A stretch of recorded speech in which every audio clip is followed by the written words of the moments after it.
राम राम. आत्तापर्यंतच्या होऊन गेलेल्या सर्व मोठ्यात मोठ्या ऋषी मुनी आणि तपस्वींनीसुद्धा सर्व प्रकारचे जप तप अनुष्ठानं उपासना आराधना करून शेवटी विश्राम जो घेतला तो रामनामामध्येच घेतला.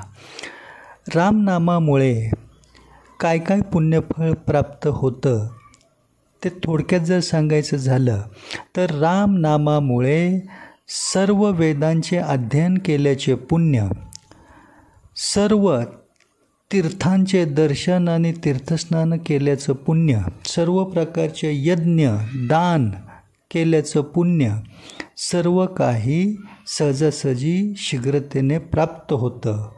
त्यामुळे सामूहिक रामनाम उपासना आपापल्या घरात आपापल्या घरवाल्या सदस्यांसोबत त्वरित आरंभ करा आणि रामनामाचा फायदा घ्या.